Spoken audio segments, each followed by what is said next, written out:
Welcome into the Fan Speak Network. I am your host, Justin Bruni. Joining me, as always, is my co-host and partner, Mr. Andrew, the TD King, Rob. Happy Monday, sir. It's not Friday Eve. What's going on here? Yeah, man. Coming in on a holiday Monday, putting in the work, back to the grind for now. Dailies. I mean, I know we still have some season-long stuff going along, marathon, sprint. They're God knows what else they're going to drop really quickly because anytime they put in these low dollar amount ones, they seem to fill up within 24 hours. So Underdog, you can put out a couple more of those if you really want to. And they will fill, like you said. There are the degenerates out there. Like, man, you're telling me I can't get 100 drafts in without Dalvin Cook, some Carson Steele, some Majay P. Ryan. Come on now. I want to get these in. It's ridiculous. Yes, sir. Andrew and I are diving in to the live in-season streets in best ball. We are going to be covering Battle Royales. Tonight, we're going through our Battle Royale guidebook for 2024, going through all the strategies that you're going to need all year long to take down the big prizes in Underdog Fantasy's Battle Royale contest. Very popular. Andrew, you can max up to like 150 of those a week. Is that right? I think the regular battle royales, yes, regular battle royales, but then obviously they hold all the secondary dailies as well, onside kick, hurry ups, goal line stand, the primetime paloozas. I mean, you name it, they're out there. So plenty of opportunities for Underdog to allow us to spend our hard-earned money. But yes, regular battle royale, you can do up to 150 this week. So we have a 12-game slate, 67,992 entrants in total, $300,000 in prizes, 30K to first. Yeah, man, exciting times. We are just upon the season. It is almost here, 3 days away. Your boy is happy. It's a wild ride. All I can tell you about these in-season contests, the DFS, the battle royales alike, no matter who texts you, no matter what you're doing, never ever check your score. Just never do it. I don't care if someone tells you that you're in first place of a contest. Don't look at it. Never look at it. Yeah, I mean, I don't know. I look at that You're differently. You're I in love line for a bumpy ride. Like, it's. Yeah. I mean, it's worse than a wooden roller coaster in June. I mean, it's a tough ride. Been there, done that. Never have I taken down a big prize. I've sat in the driver's seat. I felt like I'm like in the car, like I'm on the way there, and then just, I just get dropped by like a Walmart semi trailer. Just plugged. Yeah, I mean, obviously, I didn't play dailies a ton last year. I got more into it towards the end of the season. Won a couple $100 in prizes, and then had that one massive sweat in the first week of the playoffs. That was pretty fun. Obviously won $5,000, finishing in fifth place, which is pretty cool. But was winning 20 grand until halftime of the last game. That's what I'm saying, man. Yeah, so it was I understand what you're saying, like not watching it because then you don't have the heart palpitations, you don't have to worry about the bus swerving off the road and down the ditch. But there really are some health concerns involved. I mean, there really are. It is, but it was fun. I mean, it was a massive sweat. I had, messaged Wiles because he started getting into dailies around that time, and I'm like, dude, like it is. We're sitting on 20 grand right now if all things go correctly, and then just watching it slowly walk away, and I'm like, all right, like now I'm down to 10 grand. All right, I'm at 7,500. I'm like, okay, I'm tied for 5,000, and so anyway, so yeah, it was fun. But I love watching it. I do have a buddy who's like very like sacrilegious on not looking at the scores until the night game on Sunday. And I'm like, dude, like I every 10 to 20 minutes. No, the night game's a bit difficult. I think there's a fair check-in, probably after the noon 1:00 games, fair check-in, because you probably only have like 3 games left, it just gives you a good idea of what to look out for, but not during halftime of the noon 1:00 games. I had you hitting me up. I had Emerson hit me. You know that you're in first place right now, this Battle Royale. And then I sat there for 45 minutes to an hour in first place. It's just terrible. It's terrible. We won like a couple $100. We had a big fall from that. It's not like it was going to happen anyways. I didn't need to see that. I didn't need to know. It was irrelevant. Definitely kept us alive, kept us floated for more Battle Royale cash and pick'ems and things like that. Andrew and I, we've done some hockey ones a few times, made a couple of bucks, couple of shekels. We know a few things about football. I feel like we can do this. We can put some lineups together maybe this year and bring home some big money. I have confidence in us. Yeah. I mean, I've actually had a decent amount of success in golf dailies. Mm-hmm. I mean, obviously, I'm a golf guy. I know golf, so I've finished second in the Masters on Sunday doing a daily. Nice. 1-250 there. Like it is a lot of fun doing other ones that you're not like football is my end all be all, right? But I'm into golf. I like a little bit of basketball, so we'll dabble in the streets. It's fun, but obviously NFL comes first and foremost in our hearts and in our eyes. Yeah, I haven't done the golf DFS in a long time. I got invited to like a random little DK tournament, oh hey, there's like 10 to 12 people, and I won the very first one I did. I did two more, never made money or didn't make any more money in those next two, never played again. It's like, well, I'll take the beginner's luck and I'll walk. I'll take the break. Let's go ahead and smash the like button, share the video, and follow the FanSpeak Network. We are going to get rolling into tonight's conversation, and again, we're going to be here with you all season long, Wednesday nights, going over our Battle Royale strategies week by week. Bruni, if you don't mind me just interrupting one moment, we are one sub away from giving away the fantasy cocktail playbook. I'm sorry, it's just the cocktail playbook. I'm just all about fantasy right now, so it's on my mind. But cocktail playbook written by Zach Berger, aka FF Chalupa Batman. Hit him up on Twitter. I'm sure he would love to know that we are out here promoting his book, and as well as you can go over to Amazon, buy the book, $20. Really cool thing to have on the coffee table. Really cool thing to have for Sundays if you want to make a cocktail of your enemies, cocktail of your own team, whatever the case may be. But yes, we are one sub away from giving away our first one. So go ahead, like the stream if you are a sub. If you are in the chat this coming Wednesday, hopefully we have it by then. I would like to give it away at that point. So we shall see, but one sub away. I think that's an easy ask of everyone. If you're currently watching on Twitter, hop over to YouTube and subscribe. I mean, Twitter's fun and all, but easy click. Yeah, YouTube's where it's at with us. So hop over to YouTube, hit a sub. You might potentially win this nice cocktail playbook, which I am currently in possession of. We have two, right? Two. Yes, we have two. The second one will be given away at 500 subs. But yes, please go over sub so we can give this book away. Utah, two Utah.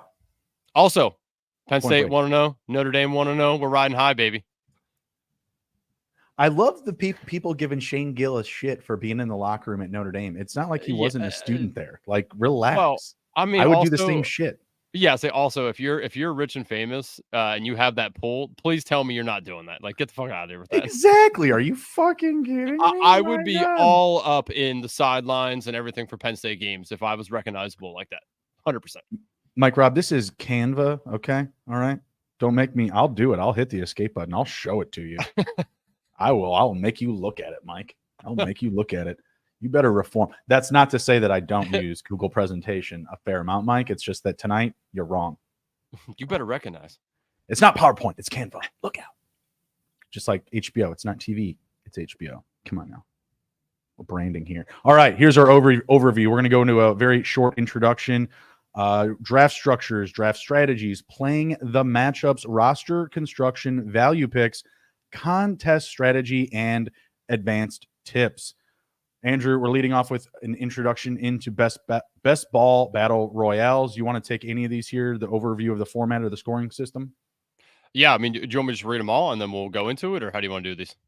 Well, just, again, the overview of the overview of the format, just, kind of briefly in your own words, explain, why battle royales are unique, including the weekly draft structure, smaller roster sizes, and the shorter season. Yeah, so Battle Royale is obviously just week long. As we said at the top of the show, a ton of different contests to enter. A majority of them are 6-person drafts. There are 12-person drafts in there if you want to, become a really big sicko and dive into those, because those are fun as well. You got to really scroll the fuck down, as they like to say, in those. But typically, regular Battle Royale, they are 6-person drafts.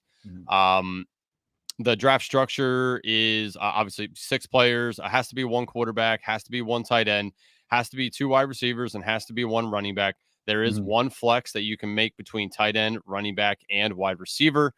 Yeah, I mean, it's again ton of fun, but super small roster constructions, and obviously we'll get into how to help you build those. Yeah, so in addition to the overview of the format with the smaller roster sizes, we're not drafting a bench, right? We're putting Correct. out full high ceiling plays here.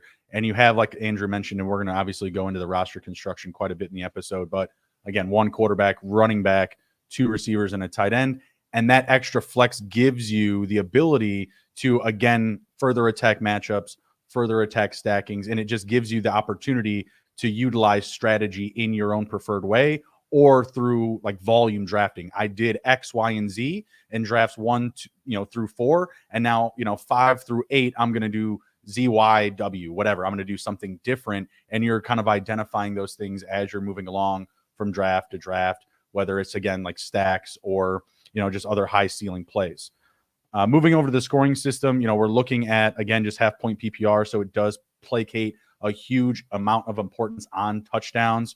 Andrew, when you're looking at that, are you looking for just like do you want to try to pick 5 utility players outside of a quarterback that just have a shot to score 2 touchdowns? Is that just always in the back of your head?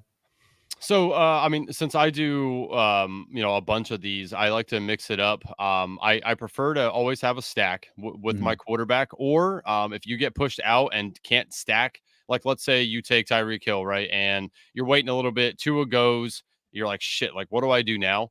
I Mhm. always like to also do the bring back to one of the higher scoring games. So, like, let's say week 1, obviously, the Browns play the Cowboys, right? So if I have if I have Lamb and I can't go get Dak, I will potentially grab just Watson to have a bring back there as the quarterback. And obviously we'll get into that a little bit about how to correlate and how to build your actual team. But yeah, I mean honestly, like I do look for guys that are going to at least score 1 to 2 touchdowns potentially. That if really depends on who you ask is how they're Mhm. going to tell you to build this. I know a lot of people who don't really care about stacking or correlating. They're just trying to get dogs on their team for that week. Completely understand, and that's a good way to build your team too. But I believe that if you're going to have a the number 1 or 2 like wide receiver on the week, you might as well go Mhm. get the quarterback too. So that's the way I lean. But there's a ton of different ways, and that's one of the best things about Battle Royale is that there's really not a set way to draft. There's Mhm. ways that make sense. But really, at any given week, any kind of team can truly win. You can just, fling it, you just be a slave to ADP. But I think that we'll both be highlighting the importance of drafting strategies, whether you are attacking certain matchups, attacking defenses, high scoring games, low scoring games, just to be different, just to be, building a little bit more of a diverse portfolio. If you're like yourself, Andrew, putting in, 10, 20, 30 entries a week. So we'll be diving into those as we go. And then also just making sure that you're reminding yourself that this is a weekly focus versus a season long. Don't, land yourself in a pitfall where you're just constantly picking the same player because they're actually doing well on your fantasy team. You should always be looking at the relevancy of each week and not be, making your decisions because of, last week's production or even if someone's just absolutely going off for 4 weeks, you may say, hey, I'm going to cool off that guy. I'm going to get a little bit different, whatever it is.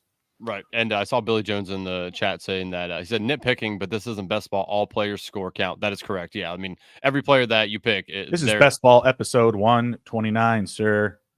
All right, just mind your tone, sir. Just so mind your yeah. So tone. all players that you pick will be counted. There is no bench, no potential opt out of a player as well. So That is correct.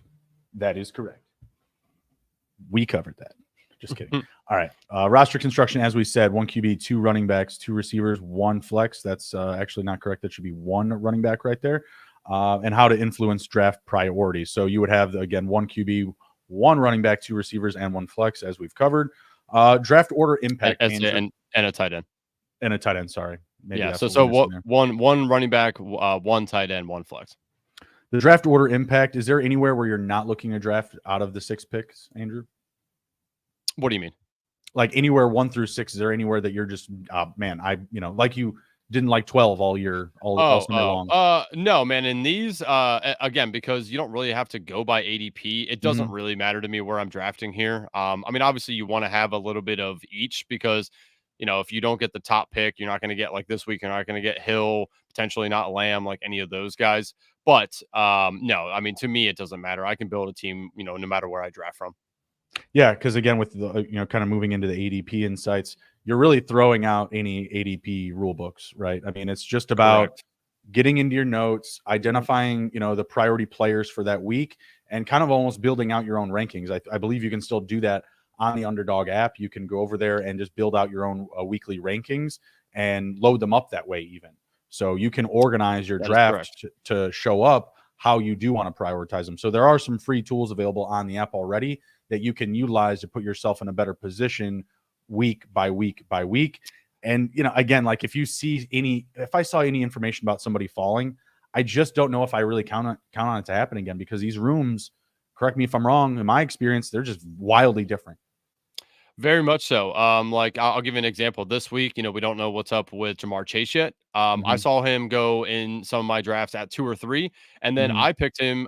He fell to round 3 to me, and as Yeah, pick 17, exactly. and I took it. Exactly. So Mm-hmm. yeah, I mean, again, this is why you kind of always want to be drafting with these, especially because they're only $5. Like, don't just do one. Spend 20-25 bucks. Do 4 or 5 of them, because you never Mm-hmm. know what's going to happen in these drafts, as Bruni alluded to. Yeah, exactly. I did Pat in one. the chat, Let's checking go, in, and Pat. it's funny. I was actually just going to mention this when Arr, I arr, joined arr, arr. when I joined him on stream for his 24-hour. Which you haven't, if anybody hasn't gone over to his YouTube channel, please do, to Fantasy Dog Pound. Check out the 24-hour live stream. It was a ton of fun. He had a lot of great guests on, but I was a part of them building a team from picking nobody inside the top 30 ADP. So we took an entire team outside the top 30 ADP, which is completely viable this week, especially with no bye weeks. So that was a lot of fun. Again, do not look at ADP and be like, I have to draft these people because they're, within the top 36, whatever. Go out of your comfort zone, go down, scroll down the board a little bit, pick some of those guys, because I guarantee you in like the top 10 teams, there's going to be guys that aren't in the top 36 this week. Oh, 1,000%. 1,000%. All right, moving over to kind of like our round by round breakdown in the early rounds 1 and 2. We're targeting elite players, and we're looking out for positional runs. Andrew, for me, I am targeting the elite players that I'm, again, looking for specifically, that I'm leveraging, whether it be off of injuries, whether high scoring opportunities, poor defenses, or just, spot weaknesses in a specific defense, right? If I'm going after a QB tight end stack and I know that the tight end's going to be off the leash, but the rest of the secondary has got the receivers locked up or something like that, I'm targeting those elite players. I'm not really that worried about positional runs. Are you? No, not particularly. I think it really depends on the slate, though. Like this week, when I Mm-hmm. look at the slates, there's definitely some like running backs I like a lot more than some of the guys that you're going to get a little later, i.e., Okay. Bijan, Achan. So I kind of want to take some of those guys a little bit more than normal. But no, I mean, in actuality, I mean, you don't really have to just look at that. You can definitely wait a little bit on any position, because there's going to be some values there that fall, stuff like that. So Mm-hmm. ultimately, no, but it really depends on the slate for me. Yeah, I just don't feel myself really pressured into any situation. I just feel like, given the depth of I, the board, especially in week 1, where we have a 12 game board, there's really just so many backdoor opportunities to build a stack or to correlate in a same game. If you're expecting a high scoring matchup, it's no different than doing that like we do with DFS and getting 2 receivers that you expect to go off in the same game. What are you going to say? Yeah, no, I was going to point that out about like looking at the week matchups, what the over Mm-hmm. under for the game are, what the implied point total for Mm-hmm. each team is as well. That's a good way to kind of go in and have a let's call it a roadmap as to Yeah. like what kind of games you want to focus on. So that's an easy way. So obviously just I'll go look I'll at take over it a under. step further. I'll take it a step further when we're looking at the game totals, right? To give us an idea of the purview of like the game flow. There's gonna be points. There's not gonna be points. Player props. Go start looking at player props. Maybe like Thursday, Friday. Maybe you come check out Andrew and I show on Friday nights 9:30 here on the FanSpeak Network. We'll be dropping some touchdown picks for sure. But you can follow that market. Guys that are easily minus 150 to 180 to score a touchdown, and they're going in the 4th or 5th round. Probably you take your shot. You give them an opportunity to build them with a back end stack or correlate them within their own game. Yeah. I mean, definitely. And again, like we said, there's so many different ways to build these, but yeah, I mean, you definitely want to target some of these games that are going to be higher scoring. That's where obviously the points are going to be had. Yep, 1000%. Into the mid rounds where again, like I really like to build out like my roster. I feel like that's where I'm kind of taking my identity, what my team's going to be, because I do tend to just really go after like the high end players up front and then build from there. I, unlike you, am only doing like 4 to 5 drafts a week, so I do try to get like a really good quarterback with a really good matchup. Like this week, I love Kyler Murray or Josh Allen. Those are really good picks in my opinion. Bills defense looks like poo poo. That's just me. But that could be any defense any week with a cheaper quarterback, right? Obviously, Kyler Murray is going far less more expensive than Josh Allen, who's the first pick. So again, like I was Yeah. getting Kyler kind of in that middle round, and I'm kind of You digging into what my team is going to be now. Yeah, exactly. Like, and you're hitting it, the nail on the head is like, so instead of taking Allen, take Murray. You could potentially Mhm. get like Harrison Jr. or McBride, and then take Kincaid or James Cook, something like that. Have a bring Mhm. back. Yep. That's another big thing too, is obviously having a bring back potentially for that game. I don't think it's necessarily 100% like necessary, but Mhm. there are some games where it really does make sense to do that. Mhm. So yeah, I mean, you definitely want to be doing that. And I know we haven't mentioned it yet because we're not into a draft yet, but Mhm. obviously, Best Ball Overlay has now opened up the ability to use their tool on these battle royales. That's going to be extremely important, especially if you're Huge putting advantage. in, yeah, definitely a big advantage. But if you're putting in $50 to $100 a week or whatever, in this, these contests, definitely want to have that so you can see where you're exposed to these players. How much exposure do you have to them? It's just a very nice edge to have, especially when you're could potentially win 10, 20, 30 grand. I mean, why not spend the extra $20 a month and have that edge? So head over to bestballoverlay.com, use our promo code FANSPEAK for $10 off a month, making it $20. There's no contract, no hidden fees, nothing like that. It's a super cool tool. We've used it all, off season long after it came out, and obviously we're going to be using it for these battle royales as well. So shout out to Pat and over at the Fancy Pound for creating this, and Josh as well, because it is a really nice tool. But anyway, back to schedule programming. Back to the mid rounds. So flexibility here, and I really want to emphasize this because I think that the fourth pick, in my opinion, is one of the more crucial picks of a six round draft, specifically because you have kind of the opportunity to build another either in game stack or team stack to close down the draft. And I feel like that value pick is going to be important. And you're setting up again your fifth and your sixth pick based off of that. So where you're really kind of digging deep and you're going to get creative with either, probably your fifth or your fifth or your sixth pick, right? Like you're going to get something a little bit more different, if than the board or what everybody's typically doing. So I think that fourth one is important. And again, if you don't have that fourth pick connected to the top three picks, you're looking for that high scoring game, a solid bring back that or you feel strongly is going to be there for you at 5 or 6. Anything to add on there? It kind of like that pivot point. No, I mean, you're right. There's definitely a ton of contrarian picks, especially these weeks that there's no bye weeks. There's going Mm-hmm. to be a bunch of picks again that are going to be outside the top 36. They're going to be very viable options that, again, I bet you that there's going to be some of those guys in the top 10 teams. But yeah, I mean, don't be afraid to get a little bit contrarian because there's a bunch of people who play in these contests. If everyone's just Mm-hmm. drafting the top 36, it's not really going to move the needle for you. So, definitely don't be afraid to go get some of these contrarian picks. Scroll down because there's a Mm-hmm. bunch of options down there. And it's good ways to get off of some of the more exposed players. Like, there's a lot of people who are going to be taking the Texans wide receivers. If for some reason this is the Joe Mixon week and Joe Mixon is less than 10% owned or whatever the case may be, you hold such a massive advantage over the people who were taking the Texans wide receivers. Mm-hmm. So it's definitely a good way to look at that as well. So don't be afraid to get a little bit contrarian. How are you identifying high upside sleepers? Like, a guy like Christian Kirk, if he's just got that Q next to his name, we know he's going to practice. Are you taking a shot on a guy like that? Yeah, because you can have swap rankings. I don't know if we're going to Mm-hmm. talk. You know what? Let's just take a minute to talk about that really quick. So Mm-hmm. yes, I will do that, especially because you can go in and do swap rankings. Swap rankings Mm-hmm. are per contest. So like Battle Mm-hmm. Royale, when you draft your teams, at the very top, when you go in to look at your teams after drafted, there's going to be a tab that says swap rankings. Actually, here, you know what? Do you mind if I present my screen for a second here? Yeah, sure. Go ahead. So let's pull this up here. Okay, so right here, so obviously I've drafted some teams already here. There's this swap rankings right here. So when you go in and click it, you can add who you want to list as swapped players. And then obviously you can just put them in order of how you would want them ranked. So like, let's say I put Tyreek Hill. He shows up here as the number one guy I would want swapped.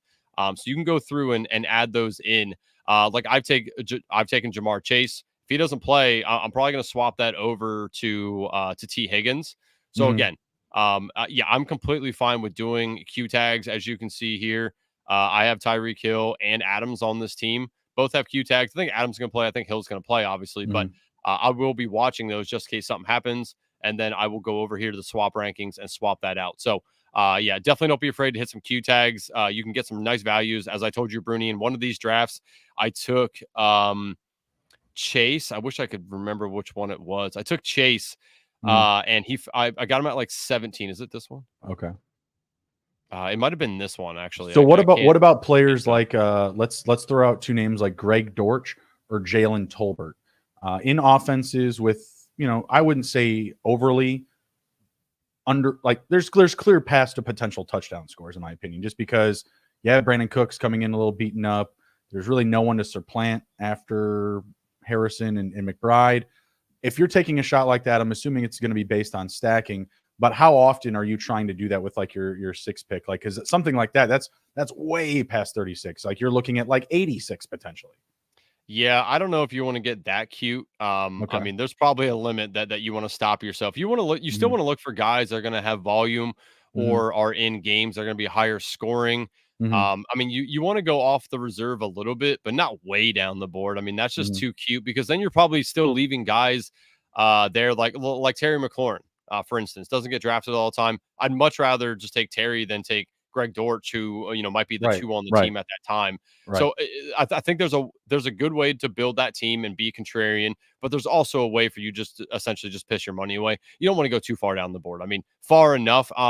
You know what? I think maybe for Wednesday's show, I'll look. I'm going to do some battle royales tonight. I'll go down the board a little bit and find like what my cutoff would be. And then, we can share that on Wednesday. But yeah, there's definitely a cutoff for me.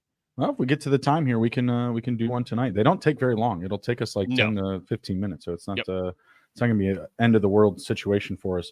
All right. Weekly matchup considerations. Pretty straightforward here. Defensive matchups, that really goes into high scoring games as well. Just where's the flow of the game going to go? Are we expecting a lot of possessions for the team that we're targeting or players that we're targeting?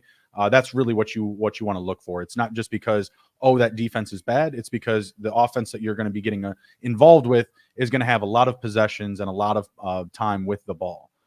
Injury reports, I mean, it's just as easy as it gets, right? Like I kind of just mentioned Christian Kirk. If he's a little bit down right now, maybe you don't mind paying up for Evan Ingram. We saw him score like 2 touchdowns in a preseason game just recently, I think when Kirk was out. And it sounds like in that situation, like the receiver will play, but there's other, scenarios where you can pivot off of. Is there any right now for week 1 that you've been looking at, like injury related? I mean, obviously I like Ingram as well. Okay. Ferguson is one I've been targeting a little bit. Yep. Cook should play, but he does have knee soreness. Tolbert hasn't could be on a snap count. Correct. Tolbert's good, but he's not like super established, especially within the red zone. I think that's where we're going to see Ferguson. They held Tolbert out of the preseason though, so I'm thinking they have some confidence in him to not play. Yeah, him. I just don't like. Do you see him having a massive role around the goal line when they're there? Like that to me is Ferguson, right? Like, so that's why I like that. Well, for the receiver, I would say Ferguson or even Lamb, just because I mean you can double, triple Lamb, and it's not going to matter. I mean he's that good, but it'll certainly help for Fergie. That's you're right. And you just look at the running backs, like who's the big threat there? I mean, no, I love Ferguson. And exactly. Like, and speaking of, the Dolphins, if you want to if you want to get a little contrarian, just slightly contrarian because he's still being picked, but Mostert over Achane. A lot of people are going to take Achane, but Mostert again, we saw him last year score a ton of touchdowns. Even if Achane has a good game, if Mostert falls in the end zone twice and has 40 yards, like that's a good pick as your 6th pick. So, Yep. again, you got to be able to identify those a little bit, and we will try to help you week to week here on Wednesdays. Identify some of those guys that aren't going to be picked in 100% of drafts that hold, some sort of value, especially for touchdowns. When the weather comes down to it, is it ever a concern for you? Like, obviously, right now, Yes and no. yeah, right. Like that's pretty much my answer too. It's like, It, yeah, sure. When it's December in Cleveland, you probably don't target that game. it It's probably not the best thing to do. It depends. Look at last year. We saw week 17, the Jets and Cleveland. That there was points scored in that game. Ford was good, Hall was good, Njoku was good, right? So Was that all for in the me, snow though? I no, don't no, no, remember. and snow. It was just cold, obviously, but No, no, I'm snow talking. games. I'm talking like crazy Cleveland, crazy Buffalo. You know what I mean? Like, Oh, those games, if like, it's raining, I could care less. It rains in Miami all the time. Look at their offense. yeah, those games, depending on what teams it is, I will just take running backs if there's a lot of snow on the ground. I'm not going to really do a ton of receiver stuff there. Maybe Sure, if it's Josh sure. Allen, maybe just target Josh Allen because we know he's going to be running it a Yeah. little bit there too. But I think the biggest thing would be wind, and I can't remember what the stat is on. There's kind of like if it's 20, I think it's like 23 miles per hour or more. You like that's where it really starts to affect the ball in the air. Anything Mhm. less than that, it's not too bad. So, wind for me is the factor. I don't really care too much Okay. about the rain. Don't really care too much about the snow. It's the wind for me. Unless it's gonna be like obviously a monsoon, then I'll care about the rain. But wind. Fair enough. Yeah, I mean, it's just super situational. Like, and again, we're not going to be worried about it for a while. We'll definitely, maybe circle back to that, as the situations approach during the season. But again, like Andrew said, unless it's like a category something, unless there's a rainstorm or even lightning, warnings. Like, if they're not going to cancel the game, we probably don't worry about it. Right. All right, roster construction tips, balancing risk and reward. That really, for me, just comes down to what I'm paying for. And to me, even when you're paying off of ADP, there's a reward in that. I don't really think there's much risk because, you're going in a direction that's going to be different, right? Like, if you're playing it safe, it might be okay because you're like looking at the players and you're saying to yourself, wow, these are really good players. They'll have high ceilings. But how many times does that happen in fantasy football where, each guy at each position ranked inside the top 3 for the week finishes there? It's just super rare. Yeah, again. So you're drafting essentially lottery tickets, right? This is how I will play daily. I just want I want high risk, high reward players, really. Mhm. Obviously, some of the Tyreek Hills, the Lambs, like they have pretty safe floors, right? But I'm going to win it, right? Like I'm Mhm. drafting to win it. I'm not drafting to middle myself and earn $10 on my $5. I want to Mhm. earn 30 grand. So I am mainly looking for the high reward players. Mhm. Devontae Adams, right? Like this week has a Q tag. Maybe plays, maybe not, right? But if he does, he's probably going to get 12 targets, right? Like I want that. I want that volume. So for me, it's volume with the high reward. Mhm. Again, you're drafting lottery tickets. You You ever go ever 100% exposure with somebody? so since I do so many, I never will get 100% exposure to them because I Yeah, want same to here. like if I was only doing like 3 or 4, then maybe if I'm really convinced on a player, then sure. But Yeah. if you're doing more than 10, you really shouldn't have 100% on a player because if that player goes down for injury for any reason, even if they were the Mhm. correct play, you're boned at that point. So no, Right. I typically do not. Yeah, the only thing with the high risk, high reward plays, like you had said, like the Hills and Kamars, those are the guys we've seen put up like those 50 burgers, like Right. Kamara dropping 5 touchdowns in a week, Tyreek having 30 at halftime, Right. stuff like that. And Like I feel so that's kind of an example of a pitfall that people can lay themselves into because hey, they're so used to it. Like hey, I can trust that I've seen it before, and you really have to kind of build into what can be versus what was.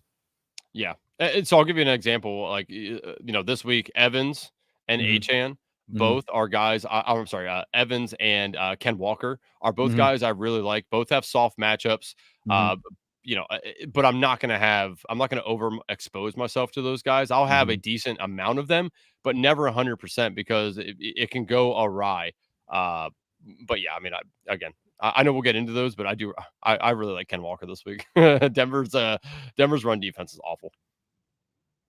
I think Seattle's is just the same, but I'm paying up for that JMC. Get that Bo Nix JMC Cortland Sutton stack going, boys. God bless you if you roll into Battle Royale with that. With that, avoid overstacking, guys. don't do that. If you're like Andrew, maybe you can throw one in for fun. I do have this one. I do have a Caleb Williams, DJ Moore lineup. Pretty happy about that. Pretty excited as a fan. Stacking one positional, wide receiver, tight end with your quarterback is fine. Having a bring back from the same game, also fine. Stacking a wide receiver and a tight end with that, I mean, unless they just go balls to the wall and score 40 points and those guys are the guys, it's going to be really hard to bank a contest doing that.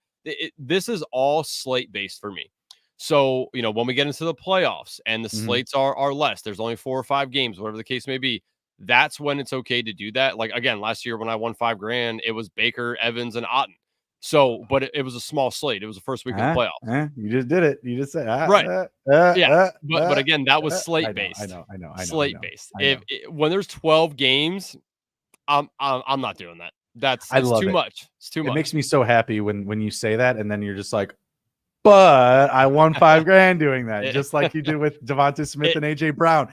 Don't do that. But I've also been massively successful doing that. You trickster. You like to give everybody the tips, but you don't want to, hey, the well's over there. I'm not going to take you to it. I can point you in that direction, and I'm Bruni over here just slowly guiding you, just pulling you to the freaking water. Like, you can't. Andrew's got to tell you the way. I got to show you the way. Unreal. There's an exception to every rule in fantasy, best ball, dailies, you name it.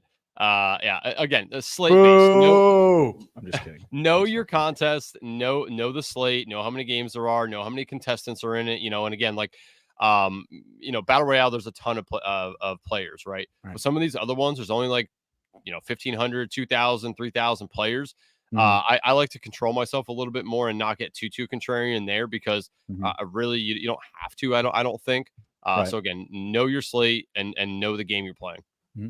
Billy Jones. What do you say? Quarterback, wide receiver, threading a super thin needle. Quarterback, wide receiver, tight end, much more viable. It is, but again, when there's 12, it depends on the team and the matchup. Like, if you're telling me I'm getting Dak Prescott, Jake Ferguson, and CeeDee Lamb up against I don't know, the Patriots or the Vikings, cool, sign me up.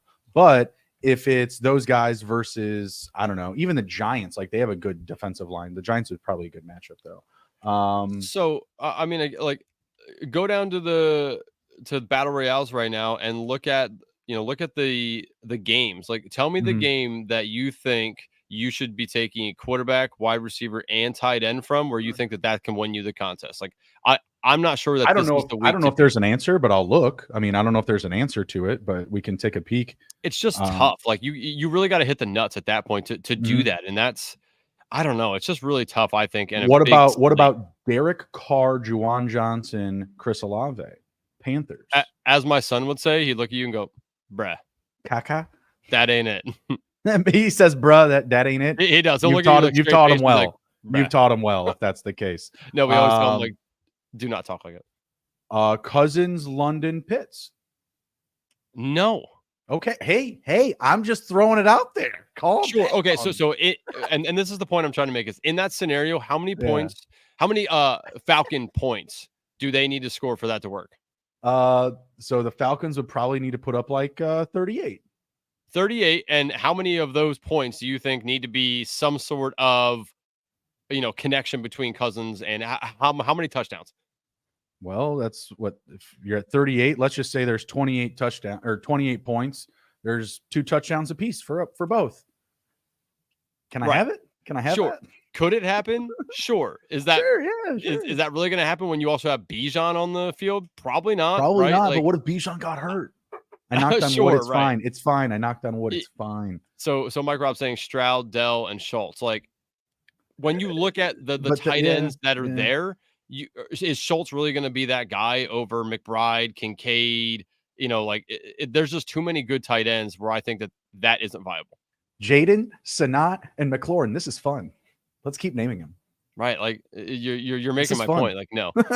Tim D says, "What do you guys think are the top 3 games to stack this Sunday?" So top 3 games, I like Arizona Buffalo. Buffalo has the highest implied point total. Plus, you already hit on it a little bit. Buffalo defense is probably not trash. going to be as good as people think It's going to be really bad. Yeah. So that one I like. Check. That's mine too. Yeah. Titans Bears for me. Okay. I like a lot of offense in that game still from both sides. Yep. Bears defense, I think, is going to get an interception, maybe even 2, but I think there's going to be a lot of offense. Titans will get a lot of opportunities too. It's an easy overpick for me at 40 points. I like Washington and Tampa Bay. Both defenses aren't great. And again, this plays into knowing your settings and your rules too. Jaden Daniels is probably gonna be running a lot. If he rushes for 2 touchdowns, that's a big advantage. So again, I just think that one can be higher scoring. And then I also like Jacksonville and Miami. Yeah, I mean, you just look at all the players there, right? There's tons of weapons on both sides. So that game just offers you a lot of flexibility for builds. Yeah, if you want to get like different and not go after like the games that people are probably going to go after, Carolina, New Orleans is an interesting one to me. And also Seattle, Denver. Those two, I like. That was going to be the one I brought up as kind of like the differentiation pick was the Saints Panthers, just because they're really cheap, all of them. So, hard to trust either quarterback, but if you could get Deontay and an Olave, I could get behind. Yeah, and again, this is where we talk about in the battle royales. It's viable to take some of these games and some of these players that are going to be not heavily owned. It makes sense because there's 66,000 teams that are going to be drafted. If you're in one of the contests that there's like 2,000 people, probably don't want to go that route. Probably want to stay closer to the middle of the Buffalo Arizona, the Houston Indies, those games. But yeah, I mean, again, you really have to just look at the contest, look how many players are playing in it. That's going to kind of help you dictate like how far down the board and what kind of games you need to stick to. 1,000%. All right, going back to building your roster, we kind of talked about this a little bit ago. It's actually written correctly here. That's fantastic. Kind of atoning for that first or second slide there. These are the options. This is what you can go with. Quarterback, running back, 3 receivers, tight end, quarterback, running back, receiver, tight end, or QB, RB, receiver, tight end. Andrew, I don't think this is the scenario you're going bully tight end. In this case, with all these games, no. Yeah. I don't honestly, so. That's the least one I'll do because we all know tight ends score the least amount of points typically. But if there's a shorter slate and I think I can get an advantage with like let's say we have a Kincaid and McBride on a shorter week where there's only 7 games or something. I'll do some of those lineups then because if those 2 guys just hit, a lot of people don't like to do 2 tight ends because of the obvious, them not scoring points. So I will do that. Also, PSA, and I don't know what week it is, but we'll figure it out. Tight end week, baby. I'm doing some of these lineups tight end week because last year we saw tight ends score touchdowns on tight end week. That it makes sense to me just for the bit of tight end week. I think you should draft some double tight end teams. Sportsbooks have to hate that. They've got to hate that. They're like, well, at least there's not a fullback week. They're not trying to make fullbacks happen again, Yeah. We'd be really screwed. Between the two, go ahead.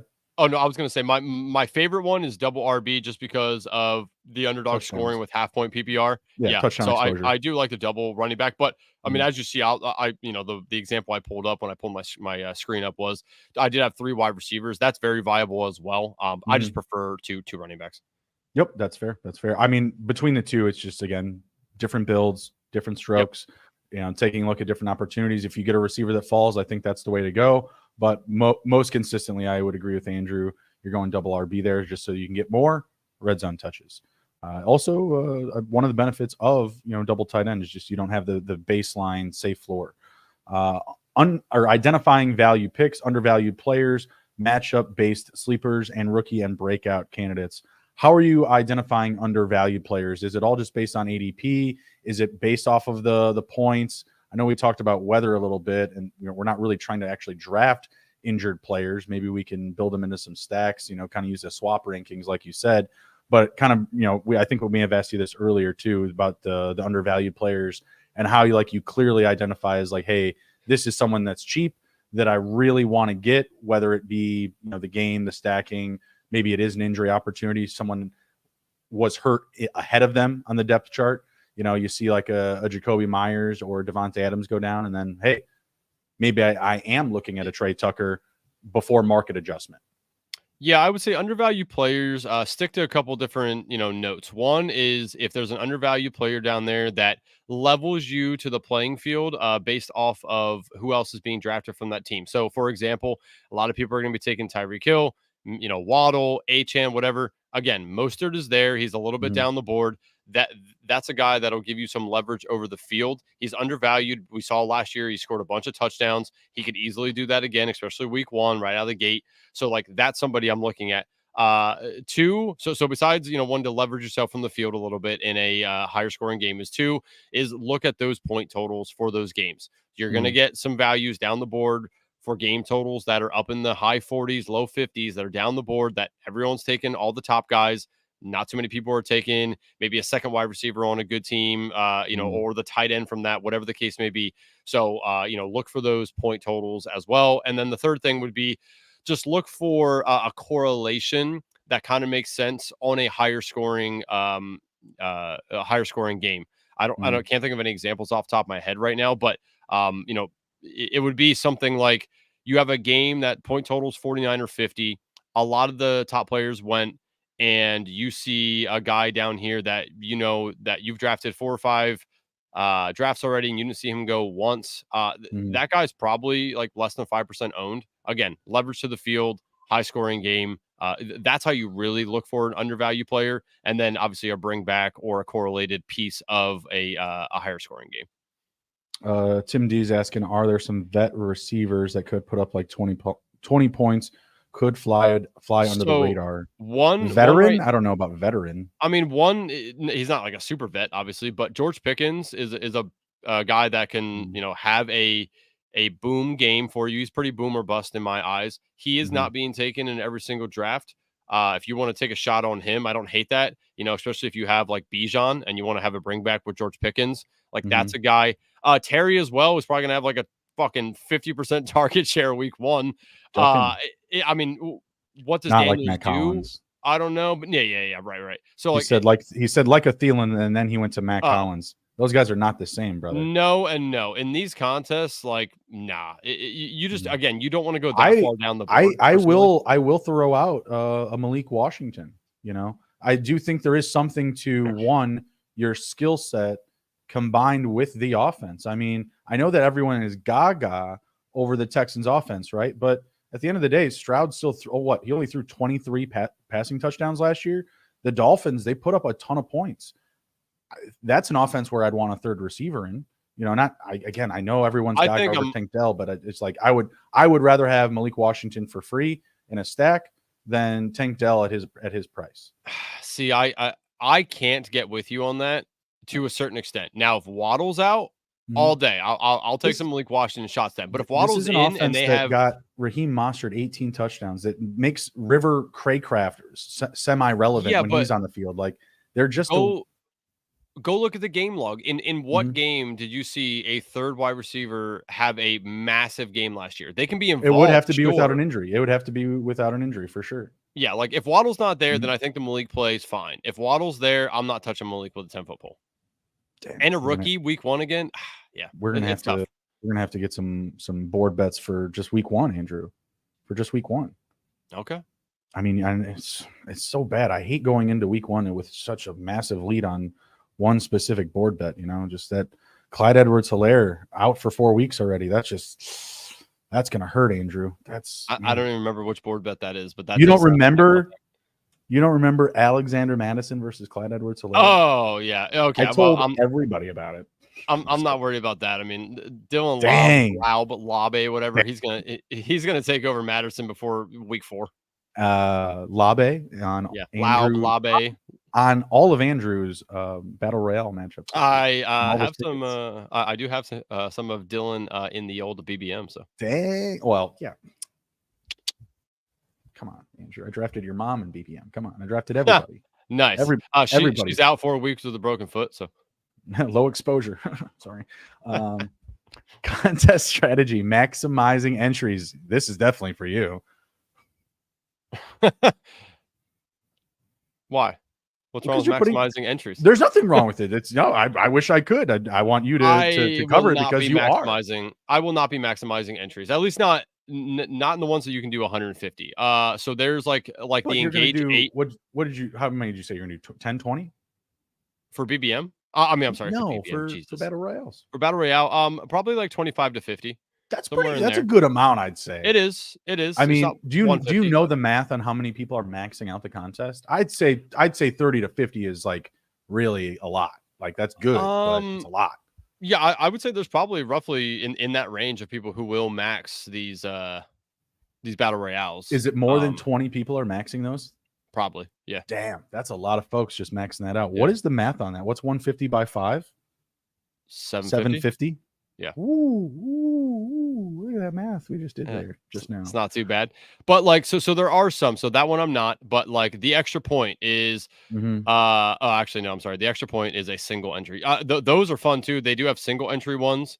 But there's an right here. Engage 8. So it's $5 to enter 8 max entries. So $40 to max enter this. It's $2,000 up top, only 4,500 people. That one I'll be max entering. Anything so there you go.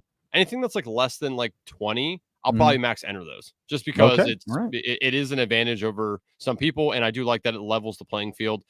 When you have somebody who's entering 150 Battle Royales, it's a good chance that they probably have a pretty decent week against the field. So there's ones in here that you can definitely level the playing field. Definitely go do all the single entry ones except for the one that's $100. I'm going to definitely be doing the single entry ones. Andrew, if you can tell me the Saints player in the screen, I'll give you $1. That's Chris Olave. Next time I see you. Wow, chat. Everybody go and roast Andrew right now. Is that not good? Chat. Doesn't that say 12? Chat, let everybody know who that player is. Man, Andrew, I just think is it Rashid Shaheed? It's Rashid Shaheed. I saw the 2 on the thing. At least you got it before the chat, dude. At least you got it. I thought it was Olave when I saw the 2. Pretty sure Olave got rid of his hair, and I don't think he ever had dreads. But my bad. I thought that was. I'm not gonna lie. When I saw that, I thought that was a glove.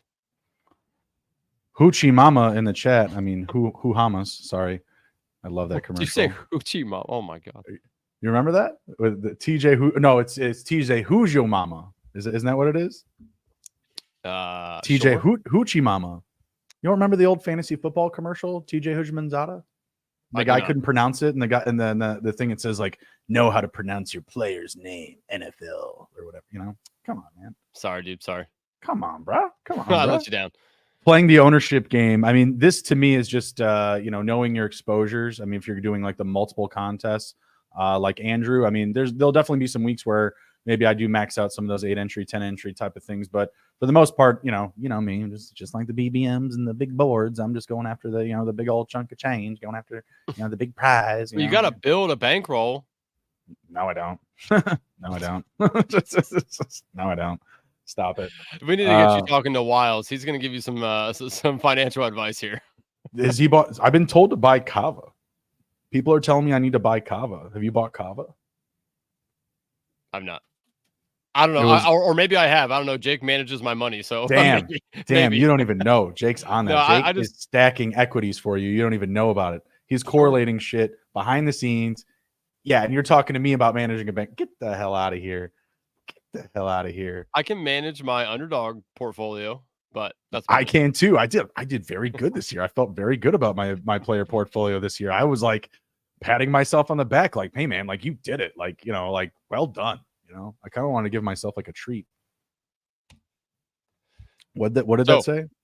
He said Bengals have always had good receivers. I forgot about who's your mama. Yeah, it's TJ. Who's your mama? Jerome Simpson. Oh, Jerome Simpson. Nice. Chad Ochocinco. Nice. And then obviously speaking of bankroll, so and this is, I think, really just know yourself, know how you can spend. Do not overspend. We're not here to tell you that you should be maxing these out, but do not overspend. Put in what you think that you can do on a weekly basis. If you win money, great. Roll that in next week. Use that. If you don't, and you want to continue doing it week to week, that's fine as well.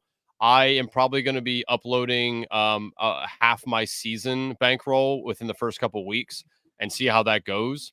And if halfway comes and I didn't win shit and I'm down to $0, all right, then we're gonna back up and punt and roll again. But yeah, I mean, don't put all your eggs in the same basket. Don't only be doing battle royales. Do some of these other ones. There's double ups. There's ones that again that only have like 7,000 people, 2,000 people, 3,000. Do some of those so that you have a better chance of winning some money as opposed to battle royale or battle royale where there's 66,000 people or 67,000 people. So definitely play some of the different contests. Don't just play battle royale because battle royale is really just you either kind of hit the home run or you kind of don't. Some of these other ones you can win a couple $100, build that bankroll for the next couple weeks, and then see how you do then. You can get hot on any given week. So I also advise don't give up right away either because you can just have a slow roll out to it the first couple weeks. First couple weeks of the season can be tough. We don't know who's exactly going to be on the field all the time. Who's in on goal line packages, all that. So as you see that throughout the season, it'll give you a better idea of who you kind of should be drafting. So just don't give up, but don't spend all your money in one contest either. Mike Rob reminding me that I'm here for comedic relief only. I appreciate that. Thank you, Mike. That does make all too much sense. It's making a lot of sense earlier when Andrew was quiet. Man, Mike, what the hell? Where were you then? All right, closing it down here, and then do you want to do a draft? Yeah, I think let's do one draft. All right, hopefully we can maybe we can get into the same one. We'll see.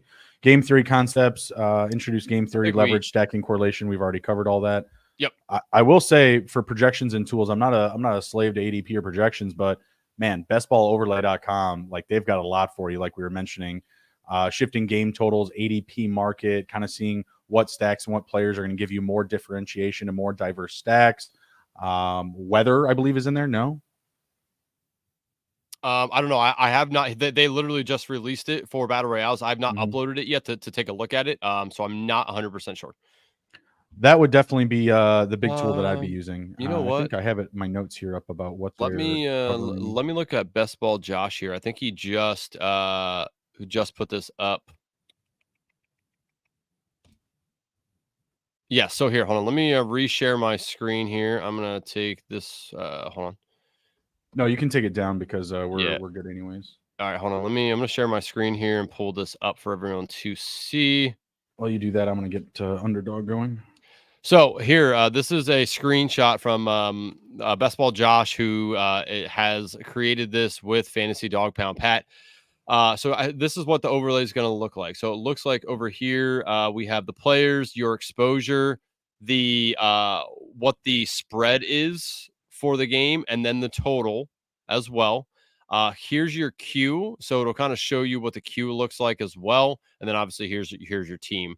But yeah, so I don't see that, Bruni, but I do see it shows you everything about the game, but no weather right now. I think that'd be hard for them to keep. I think that was just plugins, bro.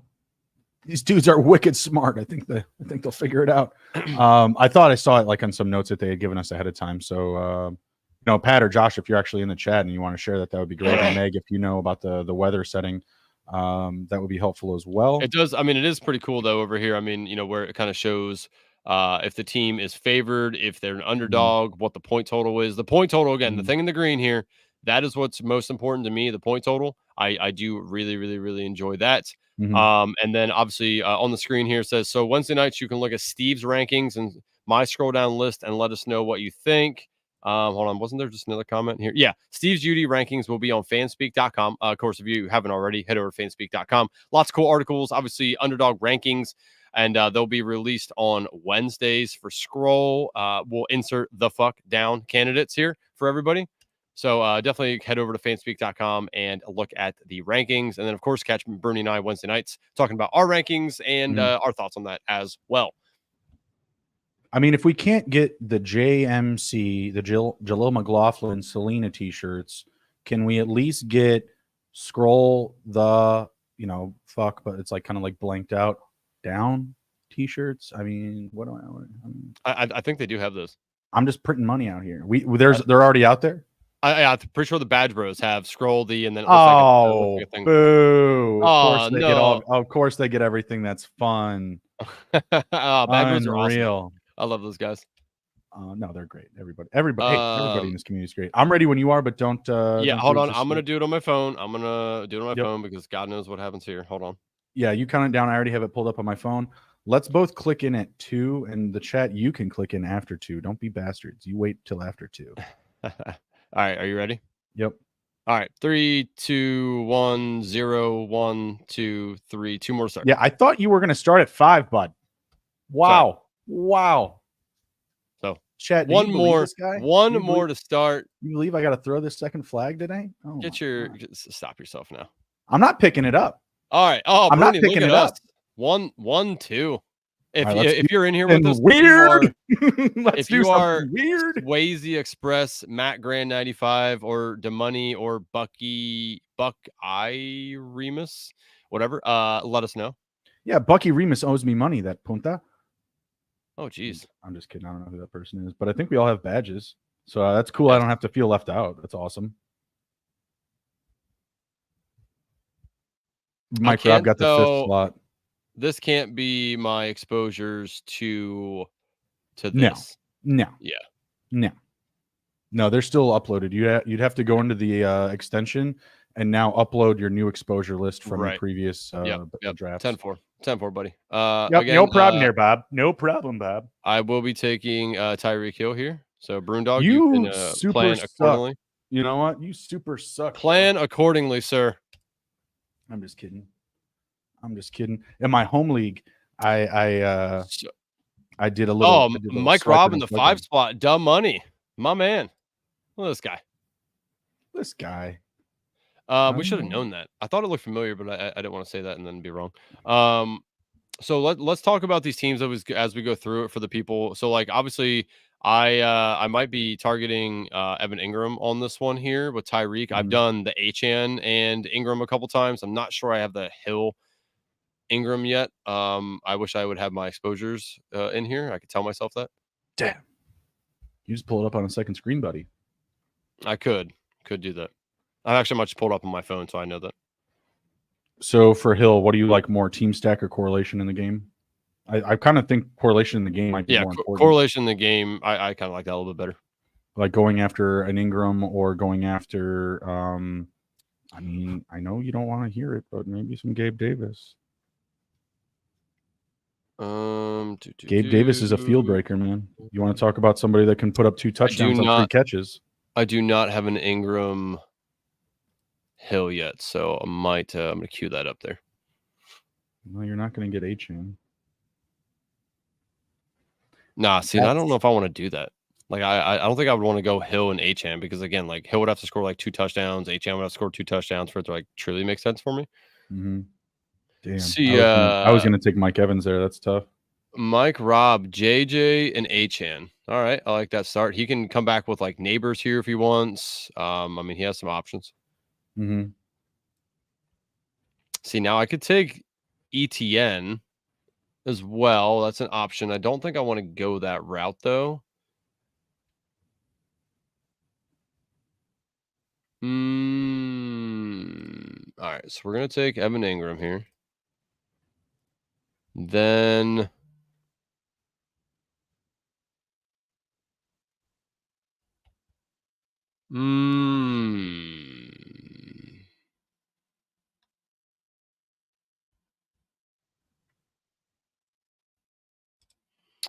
I'm going to take Marvin Harrison. It's interesting. I was thinking you were going to go ETN. Thought about it, but there's other guys down here I like more. I should say more, but I'm fine with getting. So like this week, like I really like Ken Walker this week. I think Kamara could have a decent week. Mixon, Mostert, like all those guys. Pollard as well. Mm-hmm.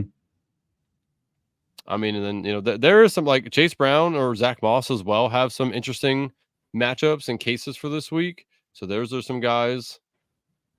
But like like when you start getting like down here, like I'm not taking any of these guys.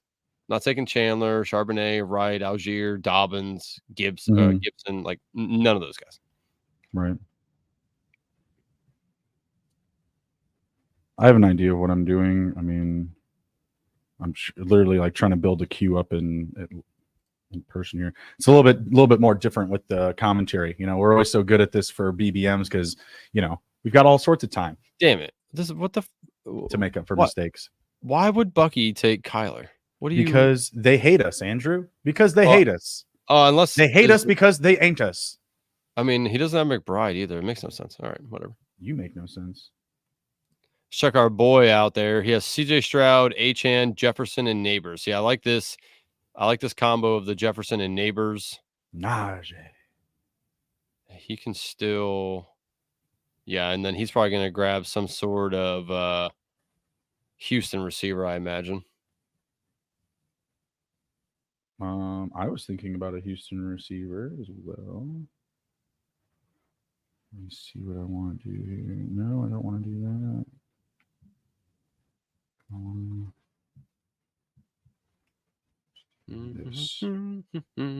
that. All right. Well, Ken Walker, I really hope you have a good week because I draft you a ton. Yikes. Okay. I drafted Anthony Richardson well ahead of ADP. About 12 picks ahead of ADP. Yeah, I don't mind that. Here's what I'm talking about. Correlated bring back Marvin Harrison, wide receiver. If the Bills are winning that, it's probably going to be, potentially Cook, who has a decent day. So I'm going to take Cook to have that bring back correlation with Harrison. Okay. So I got still waiting on my quarterback here, but I got Ken Walker, James Cook, Tyreek Hill, Marvin Harrison, and Evan Ingram. So I've got Richardson, Jonathan Taylor, Joe Mixon, Mixon and Taylor. I like that. Yeah, I like that. And then I got CeeDee Lamb and Amari Cooper against each other. Same game. Nice. Also like that. Yeah, they're saying I like Najee to scroll down. Yeah, that's not bad as well. And I did want to point out, so when you're in these drafts, pay attention to what people have, because once they go one quarterback, they obviously can't go two. So like I know everyone here has a quarterback, which is why I waited to take one, because I'm the only person who can take a quarterback now. I did not need to reach up and grab T-Law, knowing that nobody else could take one. So once they have their positional already filled up, they can no longer take that. So just keep note of that. Look at your draft. Tight end, I'm going. I think he already went. Did Njoku went? Yeah, David Njoku went. So I'll probably get Dalton Schultz then. Okay, I respect it. I mean, it's just again tied in with Mixon and Taylor and Richardson. So you get the Mixon. Oh, the Mixon Schultz skinny stack with the Taylor Richardson skinny stack. I mean, they're all four red zone threats. So if that game is high scoring and we're getting a lot of opportunities in the red zone, I like those guys there. And then I gotta hope for passing. People may be asking why I'm not going to take Tua. I just think that the Jags are going to be losing that game. I think there's going to be more passing opportunities for T-Law. So I'll just and plus he can run the ball a little bit too. He's not really going to do that. Last time we saw Tua run the ball, he ended up looking like he was on another planet. So that is why I'm taking T-Law. Like the first time you ever hit from the volcano, like the big bag, and your buddy tells you like, hey man, like you just take it easy, like you just do a little, and then you're like, hey, fuck you, man. I'm 19 years old. I know what I'm doing with my life. You're not my dad. You're not. And then you don't whole bag, and then you just sleep for 3 days. Like that's not what you want to happen right there. No. Here was my team again. And is that good enough for you, Mike Rob? Is that good enough for you? For me, it was Dabs. So Trevor Lawrence, Ken Walker, James Cook, Tyreek Hill, Marvin Harrison, Evan Ingram have the stack of T-Law and Ingram with a bring back of Tyreek. Have Marvin Harrison with the bring back of James Cook, and then my man Ken Walker this week. I mean, dude, I think the sky's the limit for Ken Walker this week. I really do. Yeah. So my game is obvious, or my board or my ticket here is heavily in the Indy and Houston game. We've got 4 players in there: Richardson, Taylor, Mixon, and Schultz. And then we have obviously with 2 skinny stacks, Indy with Richardson and Taylor, and Mixon and Schultz with Houston, and then the Amari Cooper and the CeeDee Lamb same game stack as well. I like it. Here's one I did go off the board slightly for my tight end. I took Jaden Daniels and then brought it back with Ertz. Yep. You put the thing up on the screen. Nobody can see it, so thanks. Oh, excuse me. I was getting to our guy Tim here. Poor Timmy. Sorry, Tim. So anyway, yeah, Daniels and Ertz. So I did get a little weird there, but Anyway, so I'm sorry. Yeah. All right, Andrew, we've seen your fun team. Okay, cool. We've never seen one of those. So Tim D says Cooper, perfect example of what I was trying to describe earlier. Not in the same tier as Justin Jefferson, Devontae Smith, but could easily go out and put up 140 and 2 touchdowns. Oh, yeah. Yeah, I mean, definitely. Yeah. Absolutely. I mean, both of those guys as good. well. Interesting. Sure. Obviously, better than Thielen, Matt Collins. Sure. Not according to Andrew, but perfect example, Tim. All right, awesome. This was good. Anything else to share before we head out for the evening, Andrew? No. Well, you know what? Yes. So first off, again, you know what? I'm gonna refresh it. Five things. Andrew, go. So at 349, we need one sub to give away the cocktail playbook. Tell your friends, tell your family. It doesn't matter. Go One over of there. your grandmothers has a YouTube account. Just do it, Grandma. Do this right now. Do it. Yeah. Your neighbor, whoever, sneak on their computer. Not advice, but I'm not telling you not to do it either. Yeah. So anyway, obviously we want to give that away. So one sub for that. Join us back on Wednesday where we will be talking more battle royales, doing a few drafts, talking about our strategies for the week, doing a little bit more of a deep dive into the games. And then, of course, Friday, come back, talk to us about gambling, let your DGen out. And I think we're going to have a guest on for that show, potentially Wednesday as well. We appreciate everyone. If you're not already subscribed to the Fanspeak Network, come on over from Twitter, go to the Fanspeak YouTube page, follow us there, hit the like button, share the shit out of it, hit the notifications so you can always join us for these drafts. Bruni, that's it. Those are my 5 things. You're welcome. Hit us with the outro. 2. We got 2 people booked for Friday, I believe. Maybe 3. Yeah, we're getting into the betting space. We got to expand. We got to bring some folks in. We've been talking about betting. We've been talking about all summer long. We got to pivot. Appreciate you, Tim. Pivot. Yeah, appreciate you, brother. Appreciate you. All right, take care. Be well, everybody. We'll see you the rest of this week, Wednesday and Friday night. Be well, be good. If you can't be good at it. We'll see you. Peace.